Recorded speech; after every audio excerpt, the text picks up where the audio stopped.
What's up, everybody? It's BATJAC J.W, and we're coming to my top picks of some stuff that I really cherish. 2020, here we are. What has survived the BATJAC J.W purge of collection? As I've been getting rid of a lot of my stuff, but here's some stuff that has survived and would be my top picks of my likes that I really like, that I'm going to hang on to for a little while. And I say that now, but you never know. So anyhow, in no particular order and no real particular number. So starting off, boom, right there. This would have to be on the list without a doubt. It's a Model 10 Smith & Wesson. It's a snubby 38 special 6-shot.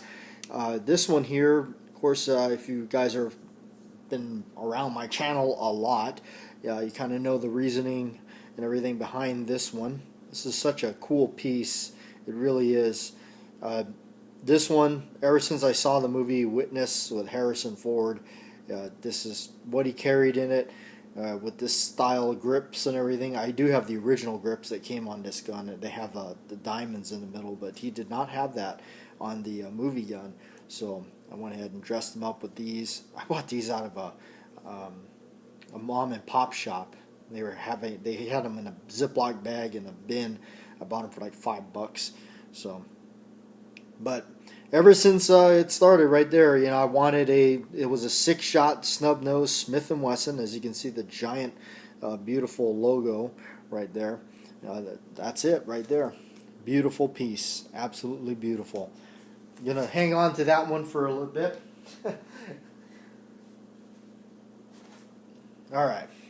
So come around next to, well, can't be mentioning this without the Duke's gun.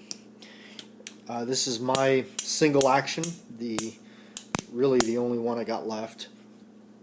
I kept this one. This is the Rooster shooter, and it's got such a history with me, and of course antiquing it myself, and the story with the grips and everything, which has been hashed out many times on the channel. But this one just definitely had to remain with me.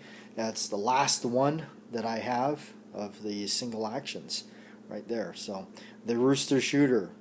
And you might be asking yourself, well, is it I've received that question a lot. Is it worth buying the Rooster shooter for the extra couple $100 or whatever it is? And that's the other thing about it, is it's fairly expensive because of the way it's marketed. Just go ahead and buy the Frontier model or the Model P, and you'll be just as well set with that. I originally bought them for grips, but ultimately wound up making my own for all that kind of stuff. So anyhow, alright, moving on. Let's actually get to something a little bit different here. Let's open up this beautiful bag. A Browning High Power. This one here, fresh out of the safe. That's the way it sits in the safe. It might have a little bit of oil on it, because that's just old habits die hard of me living on an island where you kind of have to do that. But a T-Series vintage 1968 high power 9mm. That definitely had to make my list. A lot of it has to do with, this was the first high power I ever fell in love with, really, was right here. This one, this particular style. Ring hammer with the grips and everything, and later, as I learned, it was known as a T-Series, which is identified by the prefix letter T in the serial number. But when I first laid eyes on it, a collector had it. I was buying some stuff from him, and he listed me some prices that were just not even down to earth prices, kind of astronomical Twilight Zone kind of prices. So I held off, and I'm glad I did, because I wound up locating this one at a gun show out here where things are a lot more reasonable and available, and not necessarily being overcharged because the thing is rare. Out here it's not really rare. But anyway, that high power is definitely one that I'm glad I own. It's super cool. I always liked high powers, and that one right there has got to stay with me. Alright. moving along here, let's let's talk about a before we unveil the one in this case. Let's go through some 1911, and without a doubt, would have to throw a 1911 or two in here because the 1911, I just have a huge romance with it. This one here, the Mark IV Series 70, that you can see here on the slide. It's really polished, so it might glare a little bit here in the light. But the Mark IV Series 70 has been on my radar for a while. Always liked it. This is pretty much the way I remember it, with the full checker grips, the little medallion in the middle, and everything. This is ultimately the configuration I like. I love these sights. That's my favorite type of sights, even though my eyes are getting harder and harder to see these type of sights.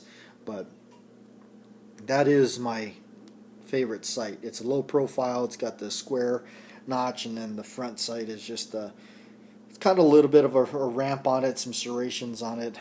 The rounded edges are matted, and the flats are smooth. This is a vintage 1975. It's got the short trigger, the spur hammer, which I like, the standard grip safety, and arch mainspring housing.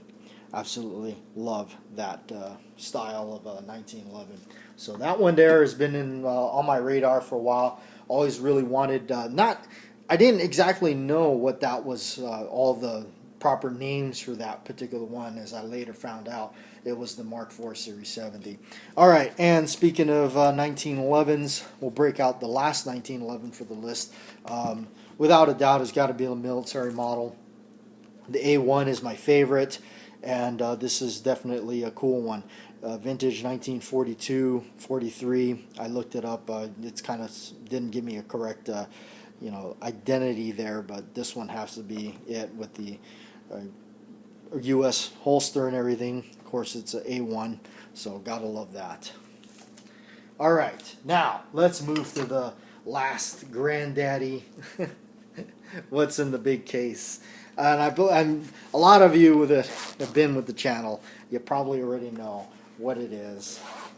So let's not even wait any longer. The Dirty Harry Model 29 Smith & Wesson 44 Magnum -2. It's a pinned and recessed model. Vintage 70s. This one definitely 6.5, a true 6.5 inch barrel, original wood grips, and that's it right there. That baby is my favorite revolver. As a kid, I watched Dirty Harry a lot, and ultimately that's what led me to having to purchase the 29. And when it comes to 29s for me, because it really solely, I'm such a movie fanatic, it had to be this particular one, a -2, because that would have been the correct time frame that those movies are coming out. If you look at like Magnum Force, especially when you get a nice close-up of the revolver in the beginning and everything, so with the red background, and you can tell it's a pin barrel and recessed cylinders and everything like that. Now, I'll go ahead and because I've gotten that comment before. It's like, oh God, it's too greasy. Everything is too greasy or too oily. That comes from, like I said, it's an old habits die hard thing for me, because I come from living on an island where the humidity is absolutely horrendous on your stuff. And if you do not put some sort of light coating of oil on your stuff, you will go back into your safe and find it and discover that it has got all kinds of rust all over it. And it is heartbreaking to find your cherished collectibles or things you spent your hard-earned money on it, and it's ruined because of that. Now, I'm definitely somebody that does not have all the cash in the world to be able to splurge on this kind of stuff, so I got to sniff out deals. And even though I spend a lot of money on this stuff, I'm willing to cherish it, and I want to keep it in good shape. So I'm going to put a little bit of light oil grease on it. You can go ahead and do whatever the heck you want with yours, but I want to protect my stuff, and that's just my decision. So that's why I do that, even though living where it's a little drier. But like I said, I just can't help but do it, because I just want to protect it. Anyway, thanks for tuning in on BATJAC J.W. and we'll see you next time. Stay inside, stay safe.